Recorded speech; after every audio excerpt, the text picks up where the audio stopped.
Hello, everyone. Welcome to another episode 351 here on Stu and the Nun. And very glad you're able to join us tonight. We did move this show up an hour early. There's a little hockey game going on tonight. And I think there's some, everyone's expecting a lot out of the TD Garden in Boston between America and our cousin up north in Canada. So shame Toby couldn't be here, because actually he is from Canada, obviously, went to war for America and lives and runs a fishing business in Mexico, the ultimate example of NAFTA. So he can't be here tonight. You can see I got Rob, the unpaid producer. Actually, I'm Troy, the unpaid host too. So, but we just unpaid is always stuck with Rob. But and our good friend Amos joining us tonight. Amos Benjamin. I've been putting up tweets about it and posting, telling friends about it. So glad, Amos, you could give us some of this evening and joining us here. Oh man, thanks for having me. Yeah. We met a couple weeks ago in DC at the inauguration. Crazy time that was. Yeah, that was wild. Yeah. Curious, was that your first one you ever been to? Oh yeah, man. I avoid DC like a plague. Yeah, for a lot of reasons. Yeah, just not for me. And really, that was my second time back in DC in 12 or 15 years. So I mean, it was a good reason to be back, and it felt a lot different than times previous. Yes. It was my fourth inauguration. I went to Trump's first one and the second one. So it was definitely different from all the others I've ever been to. It was a party atmosphere from before to well after, which is when I met you. I mean, it was still, people were like high-fiving, like, did you go? I went. Did you see it? I mean, it was just, it was a good time. But anyways, glad we met. Glad it allowed our paths to cross, because it allowed me to hear your story and invite you here. Again, glad you can make it. So you're a former Marine. Yes. Been downrange, done it and that. And you've got a story of, I think, as your website says, better than anything else, of faith and healing and just despair, right? I mean, just you've been at your lowest, and now I feel like you're at probably your highest. Man, I'm doing pretty good. Yeah. I've definitely been down, but there's definitely a lot of good things happening, and I'm definitely grateful. You're feeling the blessings and the grace of the Lord himself. So definitely kind of give our listeners and viewers a little bit of your background of kind of how you found yourself in the Marines, and just kind of how that transpired, if you would. Yeah, I grew up in a really small town in Northeast Ohio, and I never saw myself staying there, even at a young age. I mean, it's cornfields and there's not really much industry. I was always adventurous and just really after more. What more was, at a young age, I had no idea, but I had a really, really great example of an older brother. And he was in the Marines. Gosh, when I was 5, he was 18. And my whole life of him was more just action shots. He would pop in. I saw him for, 5, 6, 7, 8, 9, 10 days. And then he's back in the Marines. You get phone calls, you get stuff like that. But I never really got to know who he was until I was older. And when you come from a small town and there's not opportunity knocking at the door, and for me, I was super immature. I was the small town kid that was just getting in a lot of trouble. I didn't really play by any rules. I didn't listen to anybody. I went to school because I had to, not because I wanted to. And for me, school was more a check the box so I can get out of here and go do what I want to do. So, watching what my older brother had, and as I got older, just seeing his stability, how he carried himself, just a high level of character, a high level of integrity. I knew that's who he was, but it was very much rooted in the Marine Corps. And my grandfather was a Marine. My uncle was in the Army. There was a lot of military just history in my family. But also when you come from a small town, there's a lot of people that go into the military. And most of those people don't come back because they find more and they go. And so I looked at that as like my exit strategy. But at a young age too, in 7th, 8th grade, 9/11 happened. And that was more or less conviction that was, I guess, affirmed in me, where I was patriotic. I wanted to go into the military, I thought, and then that happened and it more or less like solidified it of, yeah, definitely. So I called my brother, gosh, when I think I was 17 or 18, and graduation was coming. I didn't have a plan. I definitely didn't have the GPA to go to school, nor the money. There were no colleges beating down your door trying to get you to apply. Yeah. Oh, dude, I was the easiest recruit for any recruiter. So, I mean, I didn't go to school for 12 years to go back to school. There was no way. So I called my brother and I was like, hey, I think I want to go into the military. And I did. I checked out all branches before I called him. I did just a little bit of research of, what, just jolted me of maybe this lane, maybe that lane. But it really was the Marines because of him. And when I called him, I said, hey, so how do I do this? He's like, go talk to your recruiter and don't join the infantry. And I was like, yeah, okay. And my brother was at EOD Tech. And so I did my homework on that. And I'm like, don't join the infantry. Like, look what you do. Yeah. Right. It doesn't make any sense. So I went to the recruiter and walked in and he's like, hey man, what's up? I was like, hey, nothing. I want to enlist in the Marine Corps. He's like, cool. What do you want to do? And I'm like, infantry. So, what other option is there? Yeah. He's like, we have a spot for you. Around bombs blowing up. I mean, it's like, we actually have a spot open right now. So what are the chances? I need an infantryman. No. Yeah. So leave tomorrow. Yeah, so I enlisted and then went back and finished my senior year, and I didn't even go to graduation. I mean, I was so checked out of school. I talked to my recruiter and I'm like, hey, whenever I can get the check the box, he can leave, get me out of here as fast as possible. And that's exactly what I did. So you can hang around for graduation in your tiny little school in Ohio. Just I'm like, do you want to kiss? Do you want to have one more night out with Susie or nothing like that? Or no, dude, I was I was down the road. I think honestly, when I enlisted, I was more down the road than I even realized, because it was so hard going into my senior year to focus, because I'm like, none of this matters. I don't need I don't need high school transcripts to get into college. All I need are passing grades, like fulfillment. I'm out. And so my senior year was like torture for me. It was just the slowest, longest year of my life. And then I end up down at Paris Island and kind of reality struck of how long 3 months is when you're locked on an island and you can't leave. Is that with that? You're like, oh, I wish I was back in high school. No. Dude, the Marines don't give you a chance to think about anything else but the Marines. I mean, you get down there and it's just like, all right, conform or get broken into it. And for me, I I was so just like bought in because that's all I ever wanted. Once I got in, it was like, I love this. And I grew up in a big family. I'm one of 12 kids. And so home was chaotic for me all the time. So like once I got to boot camp, I was like, oh, like I've grown up in this, like yelling, screaming, like people at each other's throats, whatever. Like, but it was equally miserable. And my brother was actually in Iraq when I was in boot camp, and he made it home 3 days before I graduated boot camp. And so I didn't even know if he was going to be able to make it to graduation. And then we're out on the parade deck and like, boom, there he is. And that was probably one of the coolest moments of my life.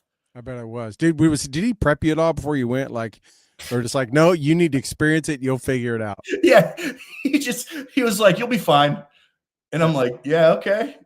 But honestly, that's where I was completely like this immature. I did not take life seriously. I mean, I was so reckless growing up that a lot of me needed the Marine Corps, right? To just go like, hey, like you're not invincible. Like there are consequences to your actions. And so it was a great growing up learning experience for me. But to this day, I've never been back to Parris Island. You've seen it. You got the T-shirt. Yeah, I'm good. I've driven past it. It was actually funny. I was on a road trip one time, and I was headed up from Savannah to go to, what is that, Charleston? Yep. Yeah. And I needed gas, and I'm like, all right, let me pull off here. And I pulled into this gas station, and I was like, oh my gosh, I know exactly where I'm at. Because it was the gas station I pulled into when I left Parris Island with my brother. I'm like, I got to get the heck out of here. They're going to take me prisoner. Yeah. Little too felt the magnetic pull. Yeah. Yeah. But it was cool. My brother was stationed at Camp Lejeune, and going to the School of Infantry. You're right there at Camp Geiger across the river. And so for me, I entered my brother's world pretty quickly. When you have that big of an age gap, there's a lot of things that you don't get to see with somebody's life. Right. But then everything that I wondered, the gray area, the question, is like I stepped into his reality, and it was like, oh man, like now I see it. Now I know why you are the way you are. And just it brought me very, very close to him. Yeah. And you guys were say that again. How far apart were you guys in age? 13 years. 13. Yeah, it's a pretty big gap. So you didn't really have the growing up together. You got the him abusing you kind of thing. Yeah. And he was PI as well, right? Yeah, he was a good brother. Like, dude, I could not have asked for a better older brother. And so after infantry school, it's like the Marine Corps draw the short straw. Are you going to the West Coast? Are you going to the East Coast? Or are you going to Japan? And I think I was the only guy in our whole infantry, like School of Infantry class, that wanted to stay on the East Coast. Tons of guys were like, man, I hope we go to Japan. I hope we go to California. And I'm like, man, I want to go right across the river. That's where my bro is. Don't care to go anywhere else. And that's where we ended up. And so for me, it was perfect. I'm like, man, this is awesome. Like, life can't get better. So, and then, you think about that huge Marine Corps base that whole base is, people don't understand how huge they are. And my brother's EOD shop was like 1,000 feet down the road from my first barracks. And so it was so cool to, one, get to take kind of the same steps he did, but now we're at the same base and he's right there. Yeah. So I got to see him nearly every day. And you guys got to get to know, really get to know each other and oh yeah, like be peers, even with a 13-year gap. Yeah. I got to catch up on all the time that I feel like I missed. Right. And then it was like, okay, like get to make some like real memories together of, right. It's not, hey, you're leaving in a week. You only have a couple hours here and a couple hours there. It was just like, hey, we live here now. So So he had been deployed. So he already had a deployment under his belt when you got to your first assignment. Oh gosh, he had probably 6 or 7 under his belt. Okay, so he had some time downrange. And then how long were you how long did it take for you to get your first assignment downrange and get deployed? Probably, I want to say like 9 months. Okay. Walk us through that. How did that go? And did you lean on him for advice for that, or? Yeah, it was actually kind of cool. My brother had just come from Ramadi, Iraq, and I was deploying to Ramadi, Iraq. So it was awesome to be able to just kind of know what I was getting into before I got there. And it was the tail end of Iraq. So, it wasn't your, Steel Curtain or Iron Fist, Fallujah wasn't happening like it was. It was really kind of tapering off the end of the war. But when I got there, gosh, it was like going back in time, an alternate universe. I couldn't believe a place like that existed. You get there and you're like, one, it smells like Porta-John in here everywhere. It just reeks everywhere, but it was dirty. It was nasty. Like people running fiber optic cable everywhere. There was nothing like civil in my mind about it.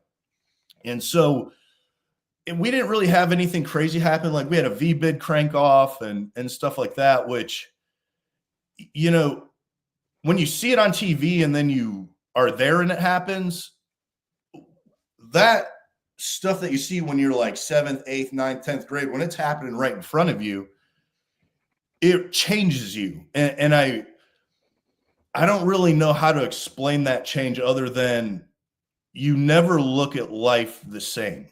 You see just how quick it can end, especially if you don't pay attention. So coming off that deployment, when I came home, I was really confused, because you're so exhausted from deployment. You get on an airplane, you pass out, you wake up, you're at an airport, you pass out again, you wake up, and all of a sudden you're flying over the United States. There's obviously stops in between where you spend a few days, but when you go to like that type of a third world country and then you come back to the United States, it's hard for your brain to filter it. Yeah, it's hard to believe you're on the same planet, isn't it? You feel I couldn't, when I got in my car to like go to get food and I had to drive in traffic. And, when I was in Iraq, when you drove, it like parted the Red Seas. Right. People moved out of your way. And if they didn't, their car either got lit up with a machine gun fire or you could run them off the road. It was no rules. Driving over there, I know. It was yeah, and then you come home and you're like, oh my gosh, get out of my way. So it was cool though, because when I came home from that deployment, my brother and I both had what was supposed to be, close to a year together back at home, like as far as home in the United States. Right. And I was home for a couple months and my brother called me and we were very professional just because, he was a gunnery sergeant. I was a lance corporal. There were 5 ranks in between us. You keep your distance at work. And obviously, we're different jobs or whatever, but unless it was like meeting for lunch or meeting for breakfast, we didn't see each other during the day. But he called me and he was like, hey man, we have to meet tonight. And I was like, yeah, okay, cool. And it was kind of weird just because it was during the day. I'm like, that couldn't have waited till we were both off work. So we linked up and he was like, hey man, I'm leaving in a week. And that just kind of shook me a little bit. So I'm like, what are you talking about? Like, we have plans. Christmas is coming up. Like, we're supposed to be going home for Christmas, both of us at the same time. And like, for me, I'm like, you're driving me. And he's like, no, listen, my friend Chris, his wife is 9 months pregnant.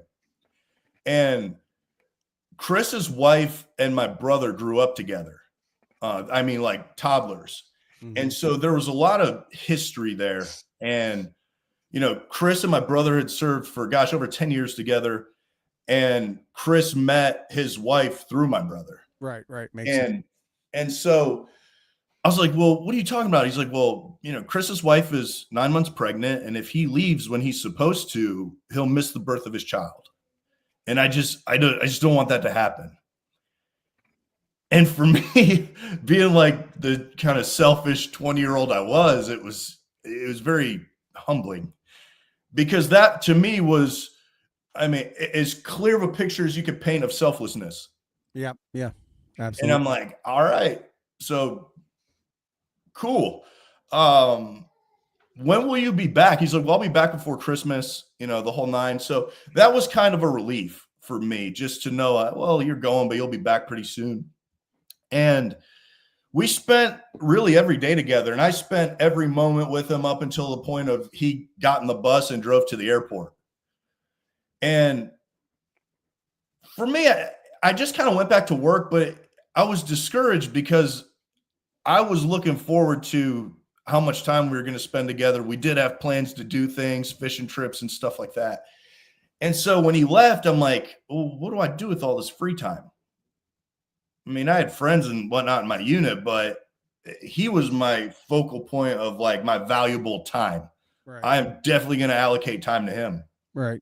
And so I just kind of went back to being a young dude in the military, hanging out, drinking beer, going to the beach on my free time, but doing what was expected of me. And so about a month goes by, and my brother called me, and I knew it was him. As sat phones, when you call, it's just all jumbled numbers.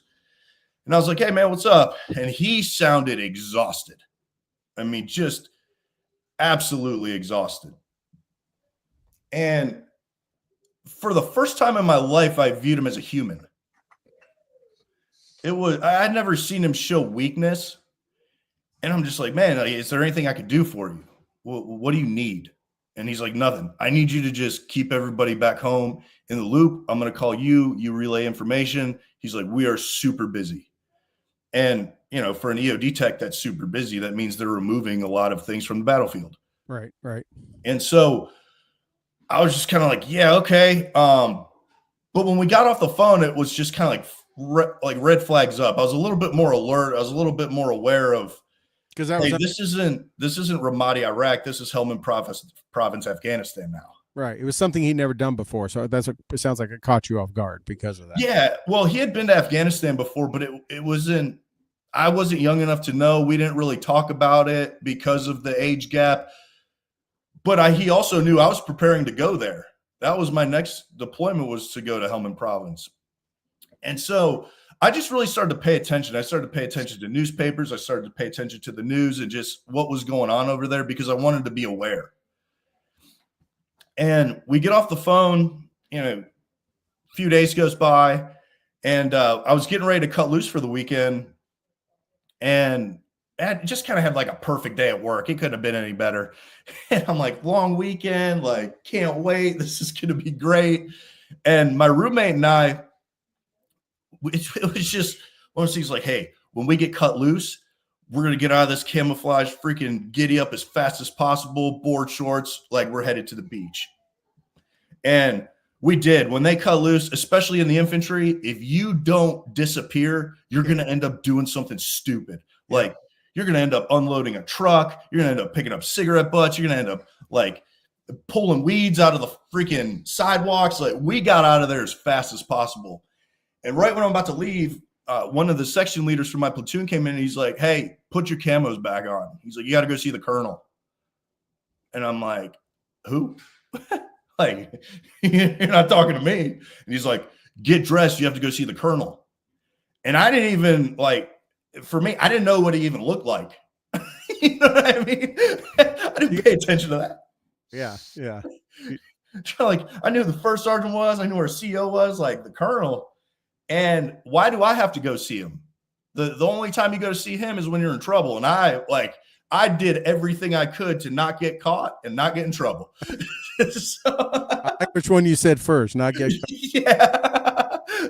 So, I get my stuff on and I get up there, and, coming off a deployment, there's a huge change of command rotation. People get shuffled in, people get shuffled out. And I get up to the company office and it is vacant. It's like me sitting in a chair and the office is empty. And I'm like, all right, is this a joke? What's going on? They're like, hey, we'll be right back. We're going to see you when the colonel's ready. And I sat there, man, for probably like 20 to 25 minutes, just getting irritated. Just like, why am I here? I want to go like do what I want to do. And it was all about me. But it gave me a really, really bad chip on my shoulder. When our company gunny came in, he's like, the colonel's ready to see you. I had an attitude about me that I wasn't proud of. And I walk up the stairs and I'm just like, in my head, I'm like, this is so stupid. Like, they better be sending me somewhere cool. like you're the only one that got chosen to go to Australia or something like that. But I walk up the stairs and I walk in the colonel's office, and it's like my whole old chain of command, my whole new chain of command, and Chris. And Chris had these like crinkled up papers in his hand. And I was like, okay, let me see the pictures of this baby.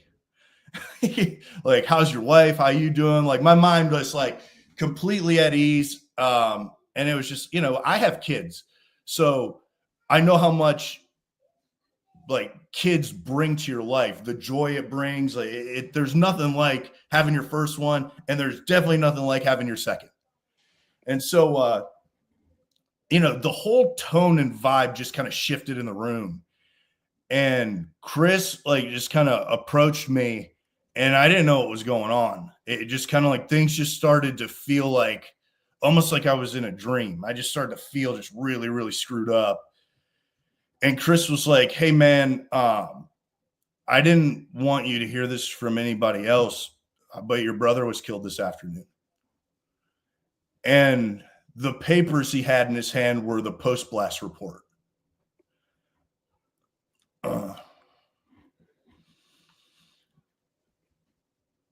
And I just honestly, I collapsed. And I really just don't remember much of being in the room other than like, I've never cried like that a day in my life. And everything just started to move really, really quickly. Do you remember anyone else saying anything? Was he the one that talked to you, to the colonel, to any of the chain of command? No one else said. I don't remember anybody saying anything. It was like it was one of those moments where I feel like you black out and you're not drunk. Yeah. I imagine it got very tunneled. Yeah, like it didn't, and nothing made sense. And then it was just kind of like, hey, we need you to get all your things together. We need you to get your uniforms together. We got to get you to Dover, Delaware. We got to, you could take your brother home and all this stuff. And I'm like,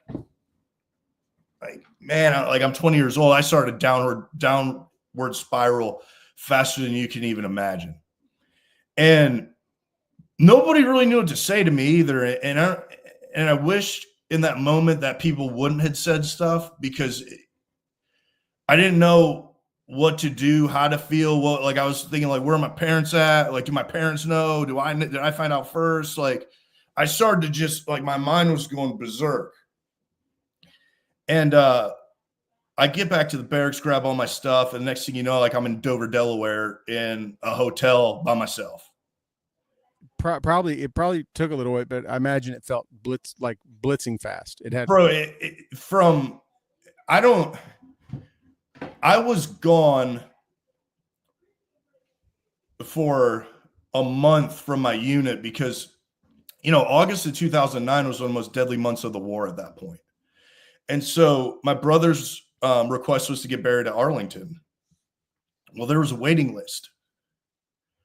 So we were kind of in limbo from his funeral in Ohio till burial for about 3 weeks. And so I just like stood there all by myself of like, what do I do now?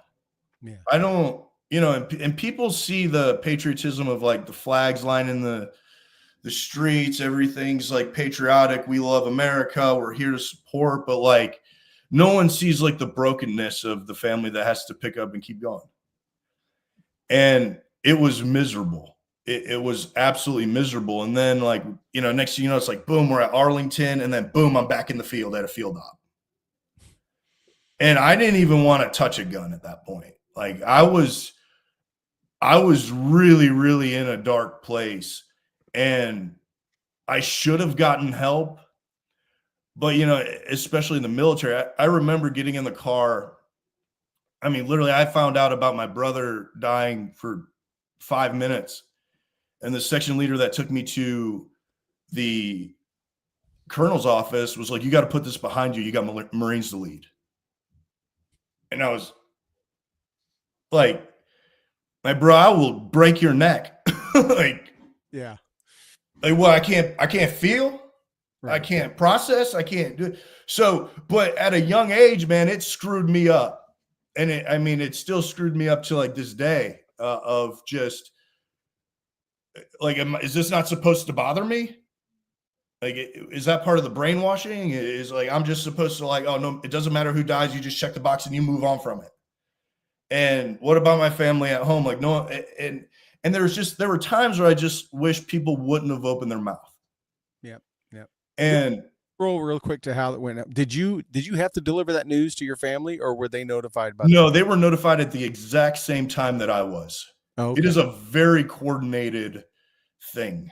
Okay, so they were. So, and hopefully they were told that you were being notified, so they didn't think they had to tell you. Right. Yeah. It was all, that was one thing that I was overly impressed with, was how intimate they made it, but how nobody found out through anybody else.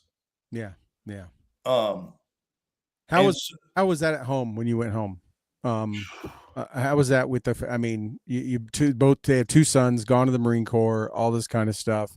I know you kind of had a, unique family life. How was that for that time you were home until you got back to a field problem? Dude, it was, I was stuck in survivor's guilt. I don't even really remember much of that time I was at home because I was feeling guilty, and drinking every day. I was doing anything I could to numb it. I was doing everything I could to let everybody know I was okay. And that was one of the worst things I could have ever done. I mean, when that section leader told me to put it behind me, don't feel it, it messed me up because it made me question how I was feeling at a very, very vulnerable state. And because of that, I felt that like, okay, when I go home, I have to be strong for everybody. Right. I have to be the one that it doesn't bother. And I hid all that through drinking. I mean, and nobody even knew I was drinking. Like, I was waking up drinking in the morning, like enough to get me to the afternoon. Oh, I'm going to go to lunch, have a few, get me to the evening. And then in the evening, I was just drinking until I fell asleep. And so, man, when I got back to my unit, I was a wreck. And one of my roommates, who was, one of my best friends, he ended up at inpatient rehab for alcohol. And I think that for that was like an awakening moment for me of like, Amos, if you keep doing what you're doing, you're going to end up like that. And, he was gone for, I think, like 2 or 3 weeks when I got back. And it was hard going back to that room when one of your buddies wasn't there, because those were the guys that I leaned on. Right. And so, when he got out of rehab, man, it was so good to see him. It was one of those things like, man, I need you. And he asked, he's like, how are you? And I just told him, like, dude, I'm not good. I was afraid to ask for help because of, the approach that was made after I found out. I didn't want anybody to know I was hurting. I was just in this phase of what do I do? And my brother gave me all the guidance I ever needed. So I didn't have that anymore. I didn't want to tell my parents I was messed up. I didn't want anybody to know that I was just really, really severely in a bad way. And so I remember just going like, hey, how do I ask for help? And he's like, Amos, you can't ask those guys. And I was like, what are you talking about? And he's like, look, man.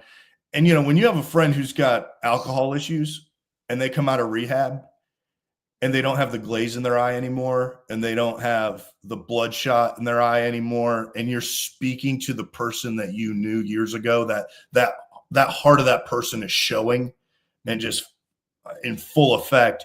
He said, Amos, there are people you need to stay away from. And I was like, what are you talking about? And he told, I'm not going to say their names. I mean, just because I've gone through a lot of forgiveness with it, but he said, you know, 2 people came to visit me while I was in rehab. And all I wanted to know is how you were doing, man. He goes, that's all I cared about. And they're like, oh, he's milking it. And I'm like, what? Like, bro, I'm coming apart of the seams. I'm like, my brother's been in the ground for 1 month. Right. I'm back in this world where it feels so foreign. The Marine Corps felt like home until my brother died. Then it didn't feel like anything anymore. I couldn't find myself. I was never the same after that. And when people say like you never recover from burying a child, man, I saw that full force. I couldn't imagine what my parents were feeling knowing how I felt. Right. Right. And so deployment came pretty quick after that. And for me, I didn't care. If I could pause you real quick. Did you ever get referred for just counseling or any mental health therapy or anything like that? Or was that just nope. So, Marine on, that's it. Bro, it was such a cold Marine Corps. Yeah. Back then. And I don't know what it is now. I can't speak to what it is now. Right. Right. But if you asked for help, you were weak. Right. And it was such and this is just me, I don't think anybody would have faulted me for asking for help. But the leadership that was in place in a lot of different lanes, I didn't trust to ask for help. Right. Because I just felt like it would have got held over my head. Yep. Yeah. I mean, I find out 5 minutes later, get told to put it behind me. And then a month later, I'm getting told I'm milking it. Like, I mean, I'm 20 years old. I don't know what I'm doing. No one knows what they're doing. Right. That's all. When you talk about a deployment, I'm thinking, man, they're putting a weapon back in your hand and you're going down range facing some stress and I'm thinking, did you get any help before that happened? It sounds like no, I didn't. I used deployment as my ultimate escape. Yep. Because I watched what everything did to my family. I watched what it was doing to me. And I was like, you know what? Deployment's the best place for me because over there, I don't have to think about anything. I have to think about the patrol we're on, the guy to my left and right. I can move on, and that's it. Like, when I come back in 7 to 9 months, everything will have blown over, maybe. Or, screw it, maybe I don't come back at all. And so I go on that deployment, and my roommate who was with me when I found out about my brother, like when I came back to the barracks, he was the only one in there because we were supposed to go to the beach together. And he got killed on that second deployment. And so then it just made me angrier and more hateful. And man, I was just like, I was falling apart at the seams. And then I came home and nothing got better. And I took it upon myself to go, I just need to go back. And so I went and just asked like, hey, who's the next unit out? They're like 1st Battalion, 6th Marines. They're leaving in like a month. And I was like, sweet. Chop me orders there. So I get orders. I go over to 1-6. They're like neck deep in a training package. I link up with them at AP Hill. They're like halfway done with the AP Hill package. We come back, go to CAX in 29 Palms for, I don't know, 3 or 4 weeks. And then I'm back in Afghanistan like 45 days later. And honestly, for me, it was a suicide mission. I was so wrecked. And it wasn't just my roommate that I lost in my second deployment. The EOD community really wrapped their arms around me after my brother passed away. And a lot of my friends in the EOD community were maimed or killed. More so than your own unit. The EOD. I spent tenfold of my time with the EOD community than I did my own unit because I just felt like people didn't know how to talk to me. People didn't know how to be around me after I'd been through that. So I isolated with a different group of dudes. And everybody over there was very welcoming and comforting in a way that I felt like I wasn't getting in my own workplace. And so when I got back on deployment, and I get over there. One of the guys who checked on me regularly in the EOD community, Gunnery Sergeant Pate, EJ Pate, he was killed in action before I got back to Afghanistan on that third deployment. And when I went over there, man, I was so broken and empty. And I was like, I can't get close to anybody. Anybody I get close to is going to die. Anybody. Yeah. But I also went over there with the mentality. I was such in a dark place. And I told myself, I said, I am going to take from these people more than they took from me.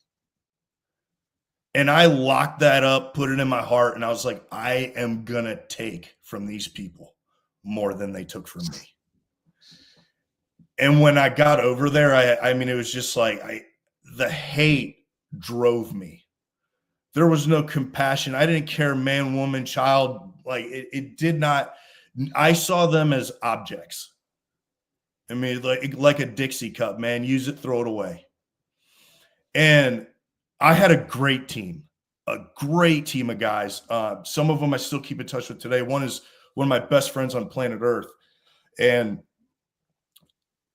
that deployment changed us in the sense of, when we first got over there, we were in Marja, and then there was an email that came back that said, hey, don't grow roots. You guys are going to Sangin. And 5th Marines up there was taking mad casualties. And I want to say one of the companies that we were going up there to relieve took 109 of 111 casualties. And so in my mind, it was perfect because I'm like, good. We're going to get an opportunity to take, but also maybe I don't have to come back from this one. Maybe it can all be over. I don't care. I don't want to feel this way anymore. Everything's getting really heavy. The hate is driving me to just be exhausted, and I don't have anything to lose. So, I don't have kids at home. I'm not married. I'm a single, 22-year-old dude at the time. I did not care. Right. And, man, there was just some times over there where I just realized how bad I had fallen. And I remember there was one time where this kid came up to me and he went to take some, they always try to steal your crap over there. All the kids, right. They're little thieves. And, he wasn't much older than 6 or 7. And I kicked him square in the chest and he hits the ground, and I just stood over them and I put my gun square in his face. And he smiled at me. And all I wanted to do is just flick it off safe, pull the trigger, and let everybody know in that whole entire village, our guys do not care about you. But I also looked at it too of what have I become? This isn't an honorable way to fight a war. This isn't what the Marine Corps calls us to be. This is definitely 100% who I was not raised to be. Right. Whoa, how far gone am I? You had a moment of just soberness, if you would, that just kind of outside of your body to look at yourself and what just happened. Yeah, but it was weird because it felt good. All that hate and anger, knowing oh yeah. And gosh, man, I have kids now, and it break when I see kids that age, it screws me up. I mean, just seeing kids at that age and that vulnerability, man, those kids don't know any better. And who are we? We're over there trying to show these people we care about them, that we want to make their life better, and that's how we're treating them. Well, that's how I was. And it was, man, I just wanted to die. I was just so angry. I didn't think I was at a place of no return, honestly. Right. And so through that, fast forward in that deployment, ended up getting hit in this rocket blast. And, man, we're in a gunfight. Our PB gets hit, whatever. We make a move to try to make entry into this compound. Stuff doesn't go right. And next thing you know, I'm laying in a field. It's dark. And my corpsman's smacking me in the face. And my teammate, Andrew, he's like, hey, man, are you good? Are you good? Are you good? Are you good? And I had some shrapnel that went through my shoulder. And for a second, all I felt was just excruciating pain and just concussion of the head. And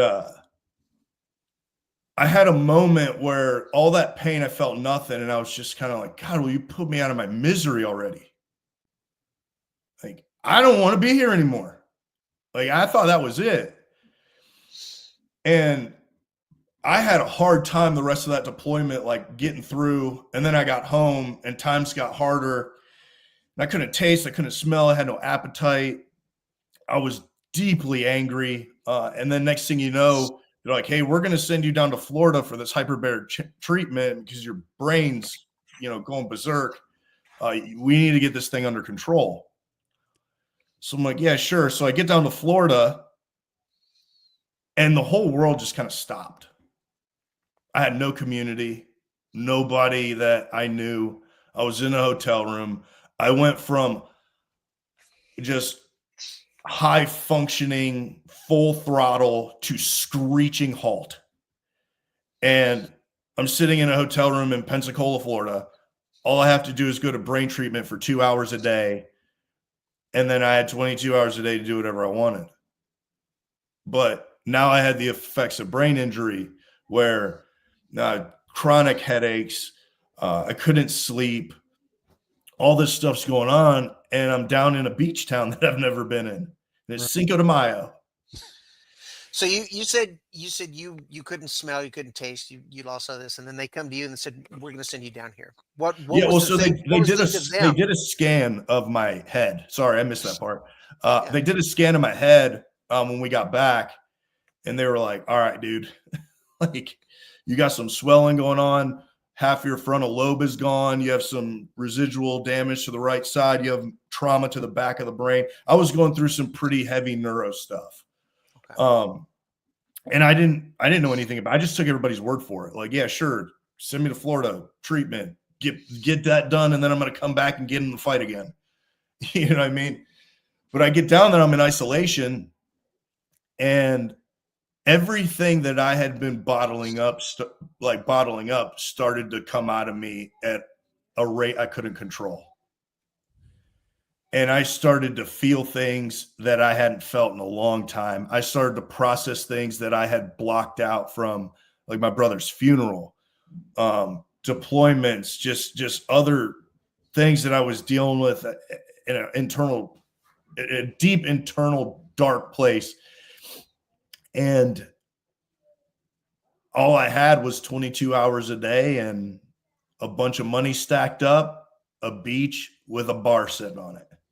And so I would just go and drink. And I come back and just pass out, wake up, go to treatment, drink, pass out. I mean, repeat. And I did that for about 6 weeks straight.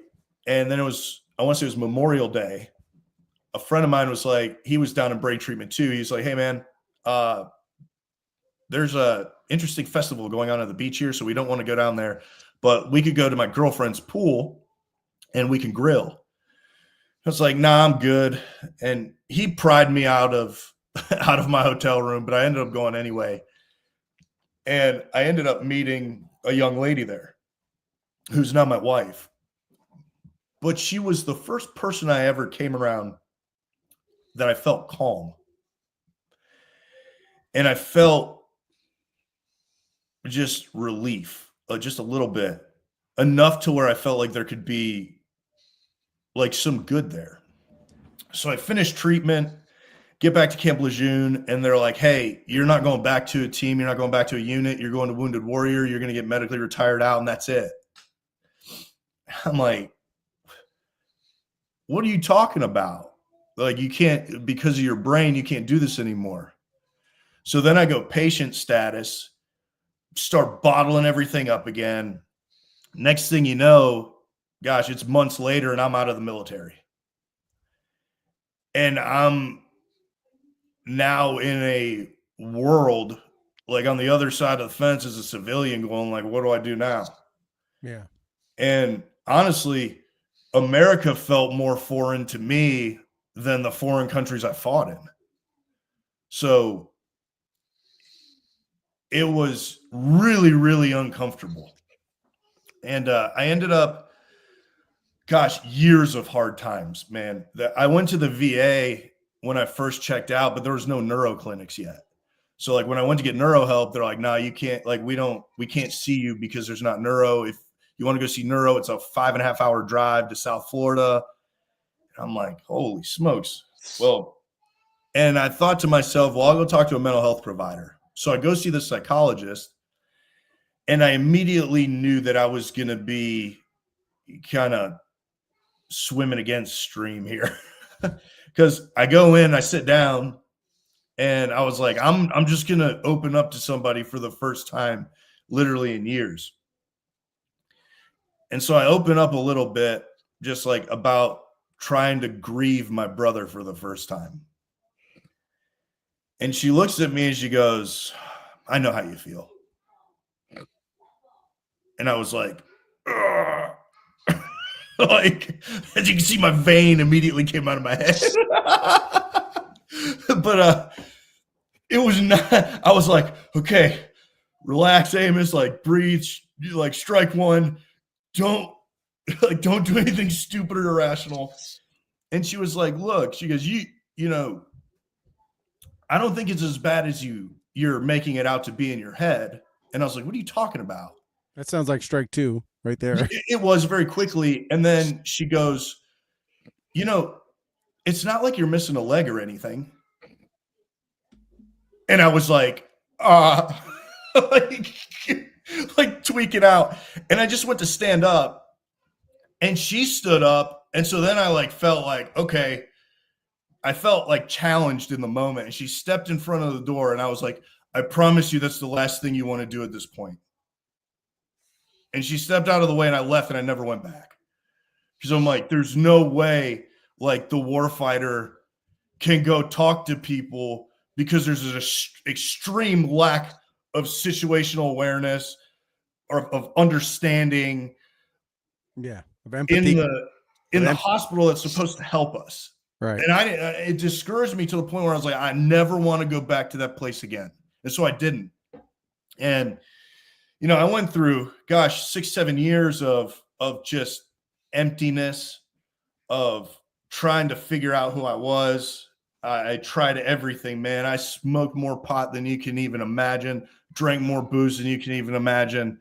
I mean, I was depressed to the point where I was like waking up, taking Adderall to get out of bed to go half my day. And I'm not talking like a small amount of Adderall.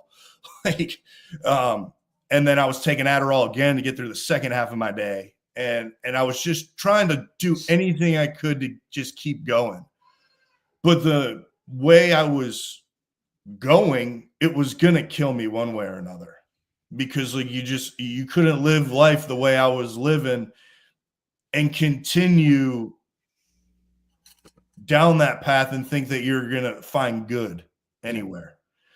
So my wife and I ended up. I'm sorry. So no, go for it. These years you're going through this, and a lot of people that grieve or other tend to be able to try to put on a false face when they're around certain people. So you're one of 12 kids, and you've got your family, and so when you're around them, are you having to put on this facade to not let them know what's happening? I was rarely around them ever after I left the military. I was more or less estranged. It was hard for me to be around them, because I just felt like, well, maybe if I died and my brother didn't, things would have been different. Yeah. I carried that guilt for so long. And I always beat myself with it. I mean, I spent years looking at myself in the mirror after someone diagnosed me with post-traumatic stress disorder. I spent years looking at myself in the mirror, trying to figure out what was wrong with me. Like, I have a disorder. Why can't I see it? Right. Like, I should be able to see it. And, I had this one therapist that I saw years later. He said, man, he's like, Amos, nothing's wrong with you. He's like, something happened to you. He's like, and you're different because of it, and that's okay. And new normal, right? So it just like, he goes, now you just look at life differently than you did before, and that's okay too. But I also held so much guilt being around my family. And I also knew, like, if I went home to Ohio, if I went back to where I started, I'd do drugs and burn out just like I mean, there was nothing good that could have come of me going back there. I'd worked so hard to get away from it. And so you were in the Wounded Warrior program. I want to but let's talk about how you got into this hunting trip and if you're ready to move forward. Yeah, let's do it, man. When I was in Connecticut, my wife was up there getting her PhD. And when I got up there, I realized very quickly I would be alone because kids in New England don't go to the Marine Corps and to the Army. They go to Harvard, they go to Yale, they go to UConn. You know, that's a very intelligent part of the United States up there, man. Those people are exceptional, and they come from a different life that kids in the Midwest and kids from the Southeastern United States come from, and that's okay. But I couldn't find community up there. And a friend of mine was like, "Hey, man, have you ever thought about doing a hunting trip?" And I was like, and I had, but like when my brother and I hunted a bunch together. And when he died, I never wanted to do it by myself because I just saw it just never felt the same. It was very empty. It wasn't fulfilling. I just sat out there and cried in the woods with a gun, which is a new mental state of mind to be in when you have a gun. So I reluctantly went on this hunting trip. So this guy calls me. He's like, "Hey, man, we're going to go to San Angelo. It's really cool. There's a bunch of ranches down there." And I'm like, "Cool. Yeah, whatever. Let's go." I get down there, 65 veterans. I don't know any of them. They start sending like 4 and 5 veterans to all these ranches. Everybody gets assigned, and I'm like the Lone Ranger. Only guy that doesn't get assigned a ranch. So I'm like, this is part of the reason I don't do group stuff. Now here I am, the burden. And this guy comes up to me, puts his arm around me, and he's like, "You can come to my ranch." And I was like, "All right, cool, man. Sweet, let's do it." Well, he walks away, and this other guy comes up to me, and he's like, "Did that guy just say you're going to his ranch?" And I was like, "Yeah." He's like, "That dude doesn't mess around, man. I'd be on your best behavior." And I'm like, "Oh, great." Like I drew Captain Blood. This is going to be great. And so like I was already kind of anxious. We get to this ranch, and it's called Poverty Canyon Ranch, and there's nothing poverty about it. It was the most incredible place I'd ever seen. And we get there, and it's this awesome house or a lodge on the top of a mountain. And I mean, just beautiful. And I got out there, and there was a lot of guys out there. It was just very common ground. We were all lost. We were all looking for our place, just couldn't find help, just in a very dark place. And it came time to go sit in the deer stand. And I was like, sweet. So I grab a gun, get in the ATV with the guide. We get down to the deer blind. We all climb up there. It's sun's going down, deer everywhere. And my phone rings.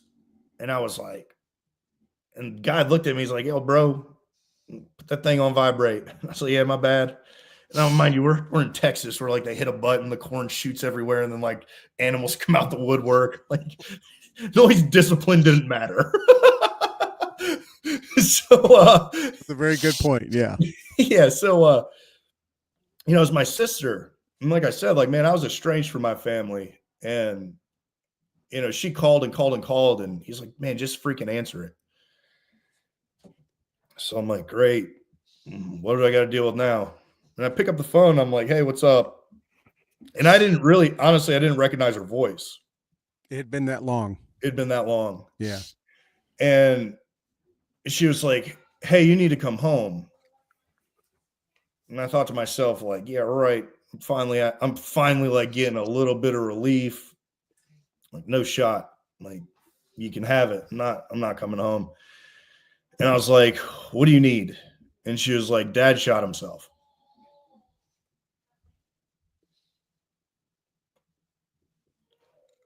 And man, it was a moment that just broke me.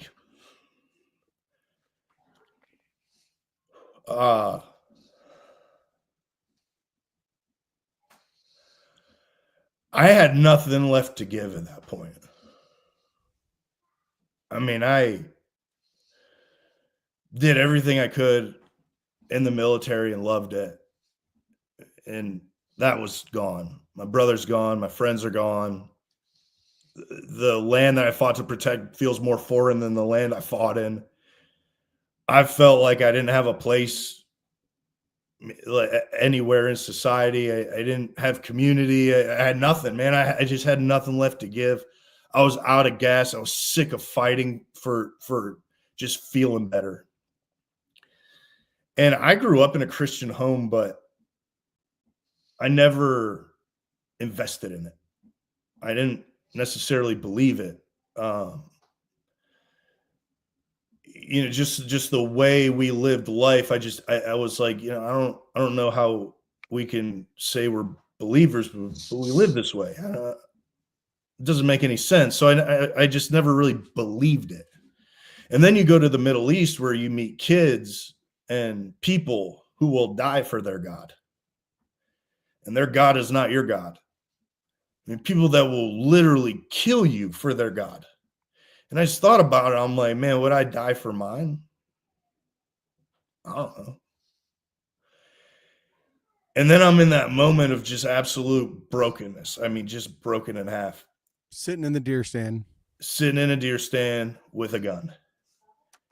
And I just looked at the gun. I'm like, man, screw this. You can't take anything else from me. And I don't have anything else to give anyway. I feel like a burden anywhere I go. There's nothing that can happen anymore for me. This is it. This is all that to end in a deer blind in San Angelo, Texas. And I looked at the gun and I was like, that's my exit ticket. I don't have to feel this way. And I just took a big breath and just let it out. And my whole life flashed before my eyes. It was like one of those old school black and white slideshows, man. It was just like, I saw it all and it was so vividly clear. And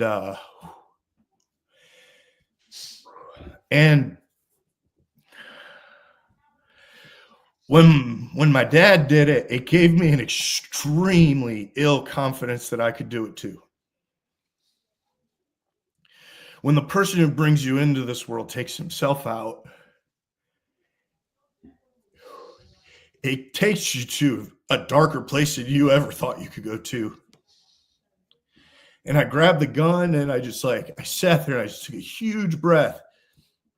And I was just like, pull the trigger and it's all over. And for some reason, I was like, God, I need you more than ever right now. Man, and I just felt something just like come over my entire body. And it just captivated me like I'd never been captivated before in my entire life. And I was just stuck in this perfect moment of peace at the worst time of my entire life. And I can't even describe it other than just a perfect moment of peace. And I just like opened my eyes and I set the gun down and I just lost it, man. I wasn't mad. I wasn't angry. I wasn't sad. I felt nothing but peace and like everything was going to be okay. And so I just turned to the guide who was sitting there like, yeah, I was going to ask about the guy. Like, what was he thinking? He saw you get the call, you answered it. He probably heard or picked up on what the call was about, watched you stare at this gun, do all the, I mean, I imagine this was a life-changing moment for that person too. Yeah, him and I still stay in touch. We're good. You guys had a bonding moment, almost like we had a very bonding moment, I guess you could call it that. But he just said, "Hey, man," and he stayed so calm, and he just said, "Leave the gun there. We're gonna be okay." He's like, "Just we'll come back and get this stuff. Let's get you home." And as soon as he said home, my mind just started to go freaking nuts. Because I'm like, 50 nautical miles from the Mexico border. I have to go to Connecticut to get my wife. Then I got to go to Ohio. Then I got to go back to Connecticut and somehow pick up myself and keep going. And I get back up to the lodge, and the gentleman who's like, "You're coming to my ranch," his name's Danny Knox. He came up, put his hands right on my shoulders, and he said, "Son, you don't have to worry about a thing." He's like, "I got a jet." I'm like, "Okay." And he said, "My jet's going to take you to Connecticut. It's going to get your wife. It's going to fly you to Ohio. And everything's going to be okay. I already paid for a hotel for 14 days and a car and driver. Whatever you need, you're going to be okay." And for me, in the life I came from, I was overly confused. I'm like, "What the heck do you is there an Air Uber app that I'm not aware of?"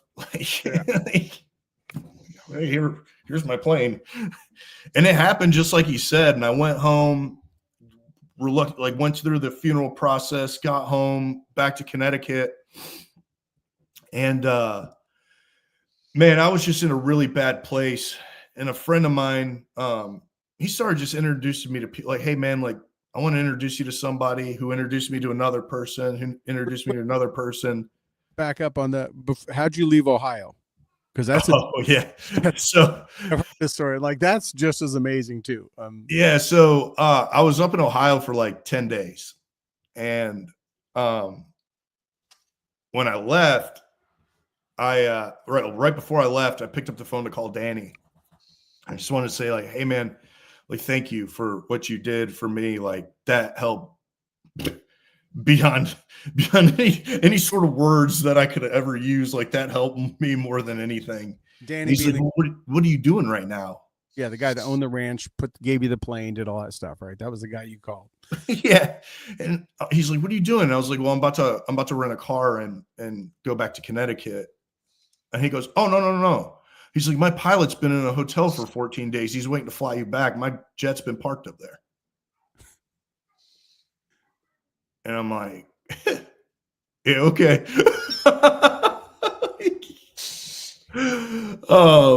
And so, man, I get back to Connecticut, and a friend of mine, Joey Jones, he's a Fox News analyst. He called me, and he's just like, "Hey man, let's get you out. Let's get you to, get some relief in your life." He's like, "You want to go on a hunt in Texas?" And I literally thought "Yo man, this isn't the time to joke. I am a mental midget right now, dude. I am super, super fragile right here." And we go down there. He introduced me to this ranch owner who opened up his place for us to hunt for a couple of days. And I came back to Connecticut. That ranch owner called me and said, "Hey, I want to introduce you to somebody. Will you take a phone call?" I was like, "Yeah, sure." Well, next thing you know, my phone's ringing, and this woman named Carol Williams calls me, and she's like, "Hey, is this Amos?" She said, and I was like, "Yeah." She said, "My name's Carol Williams. I'm with the Brain Treatment Foundation." And I was like, "Okay." And she's like, "I think I can help you." And we talked for a couple hours. Essentially, she got me to gather all my medical paperwork and go meet up with this doctor in Boston. I go meet up with this woman a week later, and she had every answer to everything I was needing. Treatment, care, brain injury. She understood everything at a level that I could never even begin to wrap my mind around. And none of it required pharmaceuticals. None of it required, benzodiazepines or painkillers or anything like that. It was all, you have to start giving your body what it needs. And, my gut health, brain health, what I was eating, how I was sleeping. I mean, I started this treatment program, and the next thing you know, I'm starting to make leaps and bounds in health that I'd never even imagined I'd be able to make. Because I think if I remember right, you told me you had really gotten out of shape. You had really. Oh, dude, I had no energy, man. I was over 300 pounds. I mean, I was huge. And I mean, like now today, like I'm 265, back to where I was like when I was in the military, and, you know, great shape. Like I don't even know how I got to be that bad. Like looking at it, I'm like, I can't believe I was there. And man, she changed my life. I mean, she is like, it was seriously like a guardian angel that just kind of appeared. She had all the answers. You know, we start this treatment When plan. you first met her, though, you doubted, right? Didn't she? Oh, 100% doubted. Because I'm like, lady, you've known me for all of 5 minutes and you can fix my problems that I've had for decades. Well, she claimed she was a doctor for all these people and this, right? And it kind of, you were like, okay, you're name dropping. All right. Yeah, that dude, like, I'm sorry, but like when you live in like Massachusetts and you're dropping some of the names that she's dropping, I'm like, yeah, okay. Like you're one of those.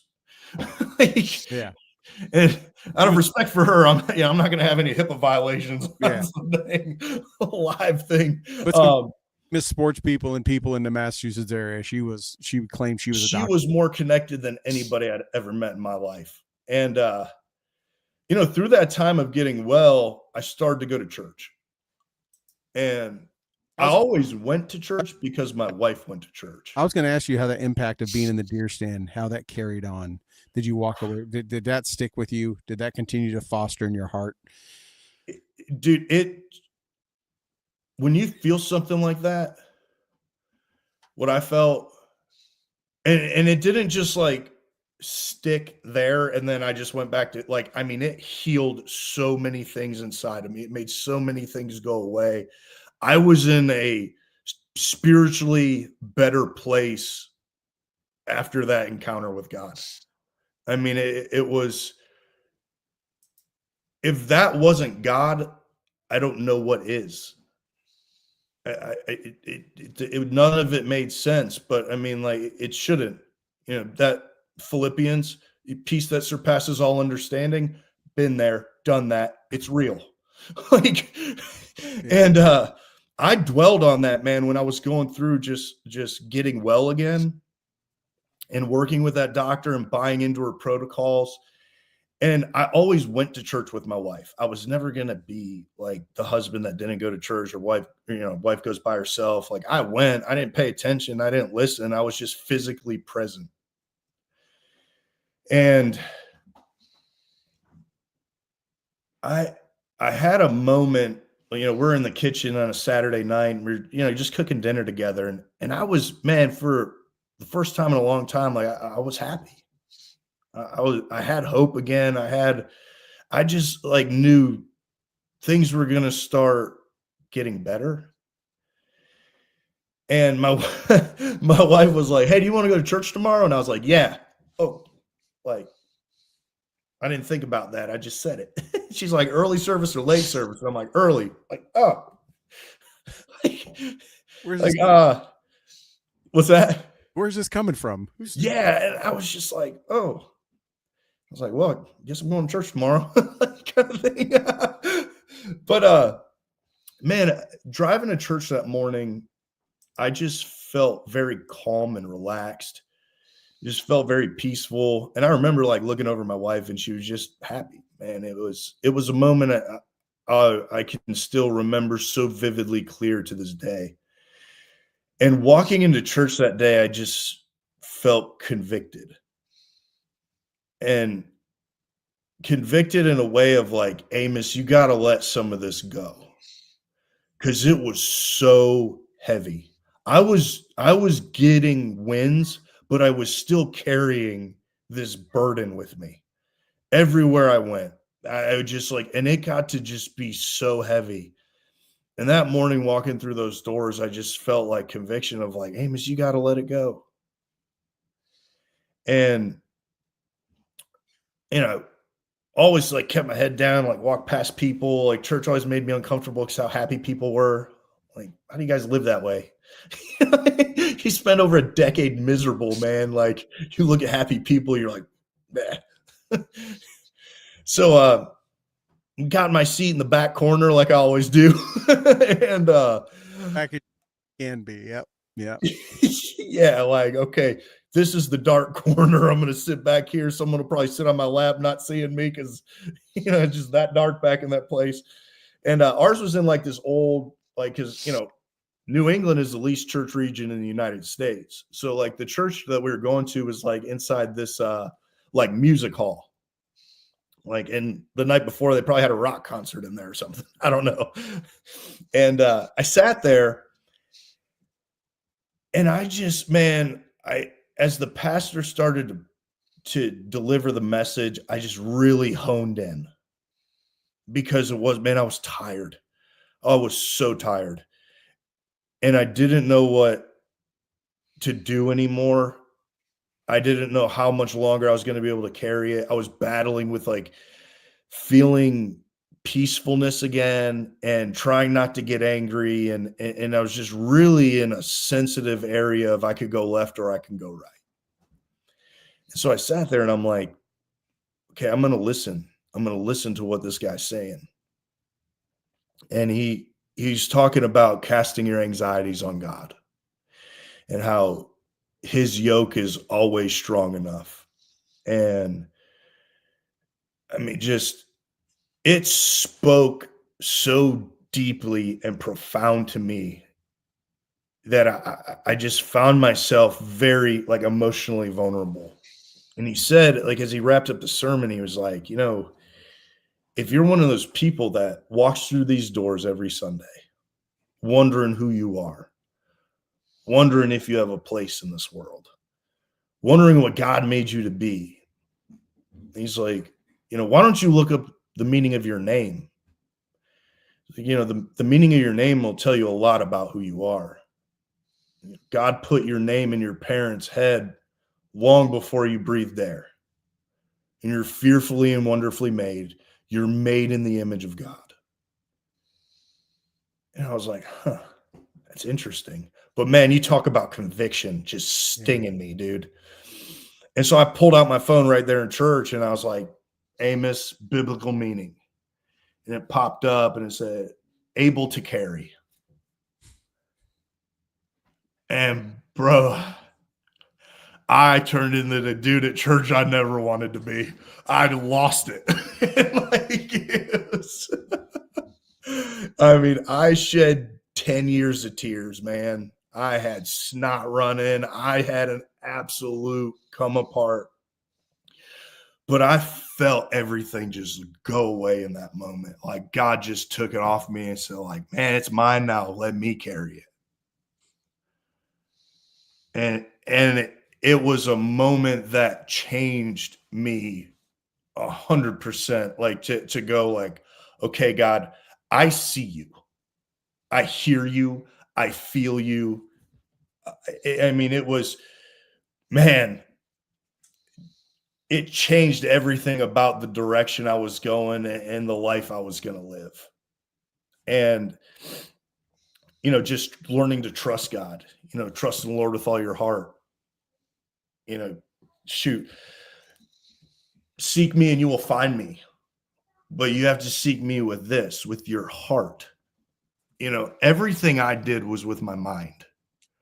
I sought pleasure. I sought alcohol. I saw the things that were going to make me feel good.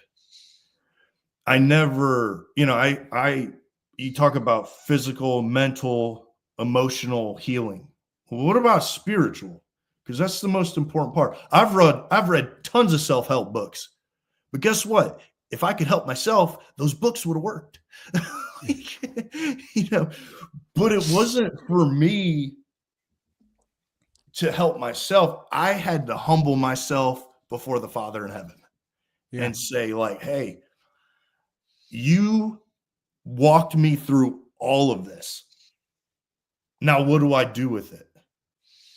He broke you down in your life like the Marine Corps broke you down when you went in there, right? But he breaks you down to a level that you don't even know is possible. And unfortunately has to put you in dark places that you didn't even know existed. The best thing he could have done was broke me when I was rock bottom, because that's the only foundation you should stand on is rock. And that's where I had to rebuild. He removed so much sand from my life, over the next few years. And I mean, and I think about like Ephesians 4:26, don't ever let the sun go down on your anger. Like, and a lot of, in marriage, people are like, never go to bed angry. I'm like, no, no, no, no, no, no. Like, do you know how many nights I went to bed angry over decades of emotion that I never dealt with, that I never let go, that I never chose to heal from, things that I carried from deployment, from my childhood, from just like, I mean, I had to learn to just, okay, God, I prayed for forgiveness. I asked him to show me who he was. He did. I mean, shoot, the first time I turned to God with my heart, he's like, okay, here's a jet. Here's a friend. Here's a doctor. Here's your health. Here's a sermon. Now keep seeking me. Draw near to me, and I will continue to draw near to you. And he'll light my path. I had to choose to seek him with my heart. Because I'll tell you this, I lived in that if it is to be, it's up to me mentality. I lived of I will do it all myself. And all I did was got in God's way. That's all I did. I prolonged all the work he could have done because I wouldn't get out of my own way. Until you sat in that deer stand when you felt there was nothing else left. And you called out to him, not with your mind, not with your mouth, but truly with your heart, which is why you felt what you felt. It was, man. I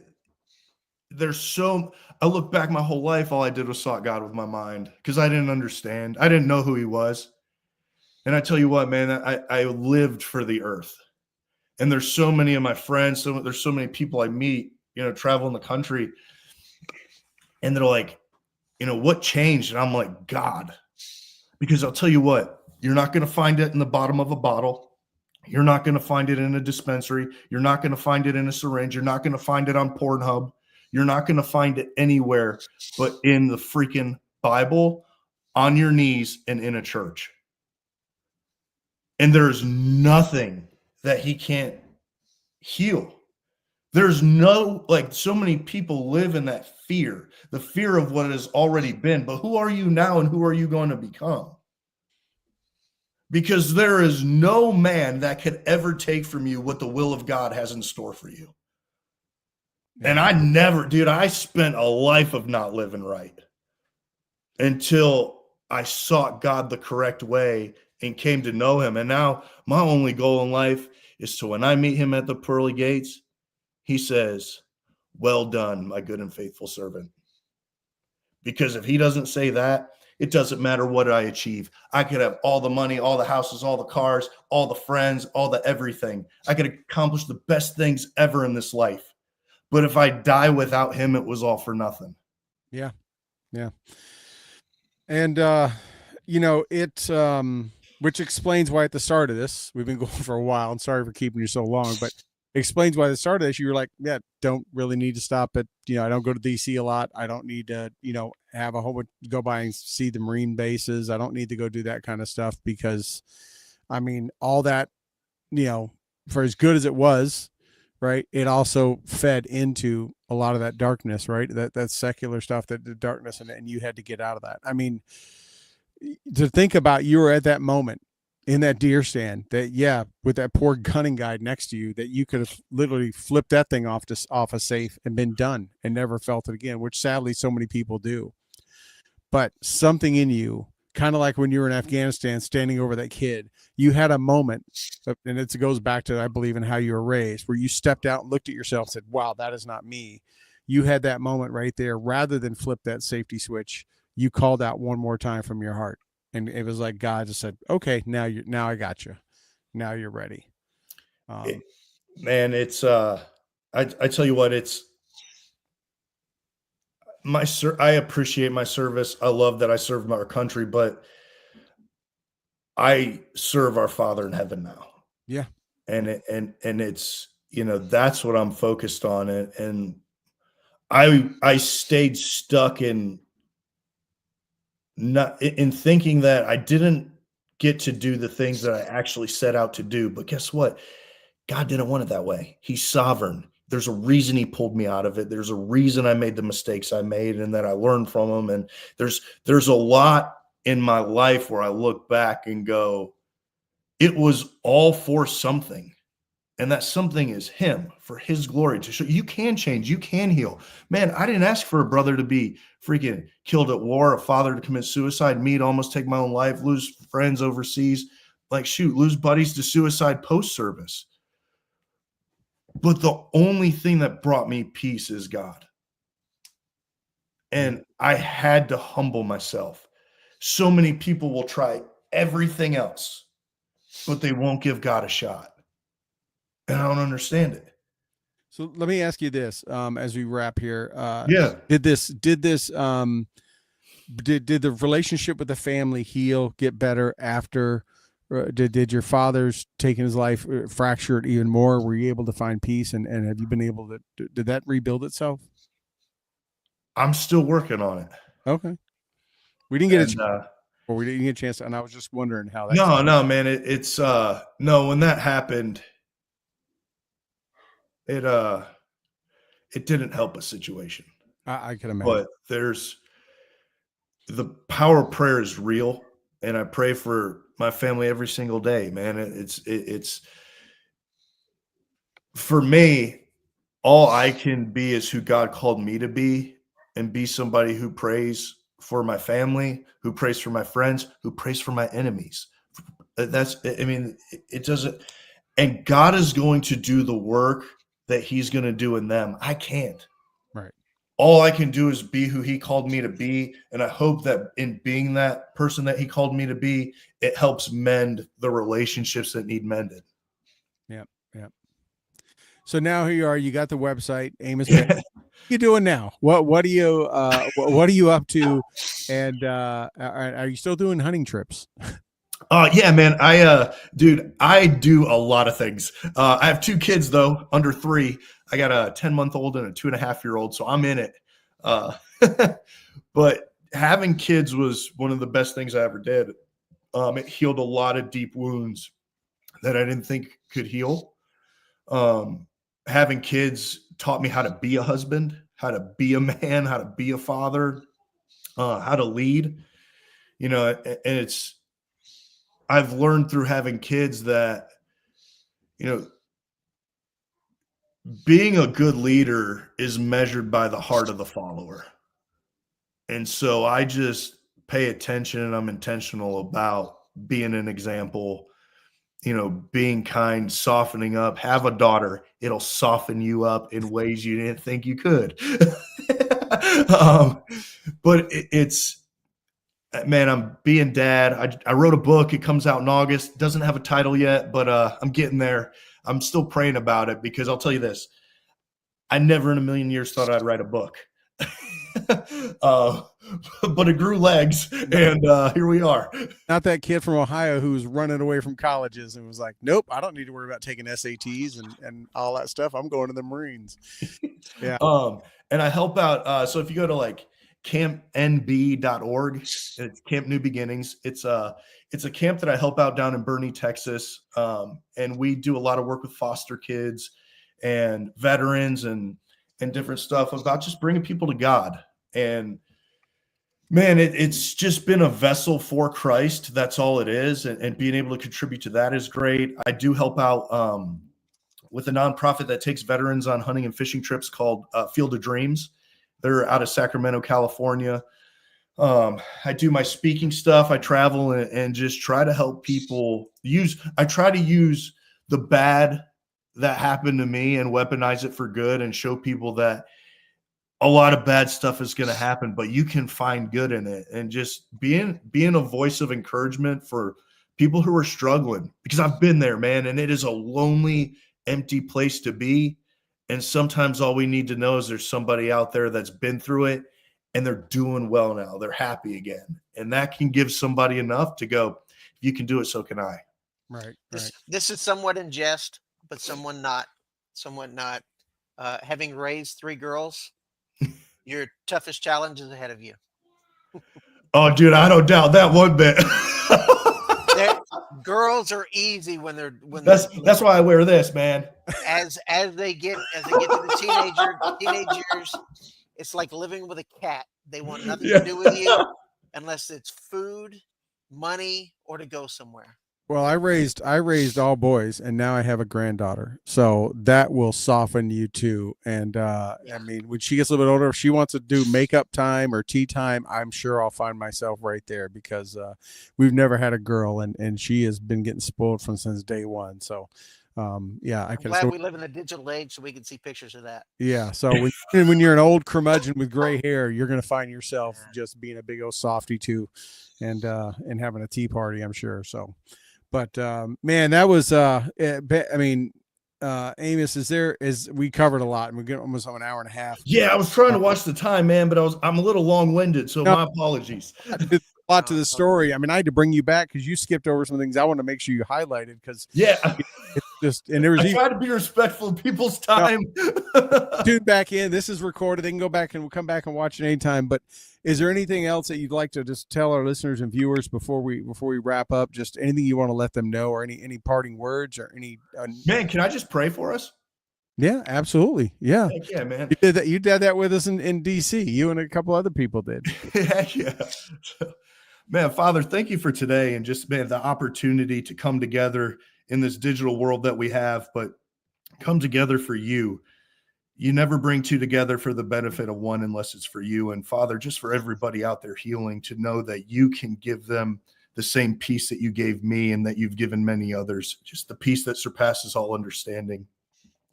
And Father, we pray for anybody out there hurting, that you can just touch their heart and reach them and prune the branches that are going to grow from the seeds that are planted. And Lord, we ask that you continue to make us useful for your kingdom, for your name, and that we never fear anything but you, and that we always open the doors that you provide for us and walk through them, because they wouldn't be there if you didn't put them there. Father, we ask this all in your name. Amen. Amen. I got to say, 351 shows here on Stu and the Nun, but that's only been the last couple of years. I've been doing the show in one flavor or another since 2007. That is probably the first time we've prayed on this show, even though we have God-fearing men and women on this show. That definitely the first time since we closed it. We always give people a chance to say something at the end, but that was pretty awesome. Yeah, that was good. Hey, man, it's not about me. It's about him, and that's. I'll leave everybody with this. The less you become of you and more you become like him, man, the more you'll see him, because I had to become less like me and more like he before he could truly show me the path he had for me. That is great words. That's awesome. Well, hey, Amos, I know we're going to stay in touch. Oh, for sure. We can do this again. Yeah, we're going to have you on our new show, Lima Charlie. We're going to have you on there and tell some different stories there, and definitely have you back. But brother, good to see you again. Thank you for giving us an hour and a half. Everyone else, thank you for staying tuned tonight. The audience was just, numbers were crazy. People were tuning in, and hopefully everyone got something out of this, or more importantly, know someone that could get something out of this. So I ask everyone, we always say, invite your family and friends on stuff. Everyone knows someone that has gone through something really tough and has seen something really tough. I ask you, after you're watching the show, think of someone, put it on your heart, ask God to show you who you could send this to and have them watch it. The words, the experiences could flip the switch on someone that maybe like Amos was saying, that think no one's had it harder than them. They could see that's not the case. Please share this wherever you can. Amos, thank you so much, brother. Rob, thank you. And everybody else, you guys have a good night.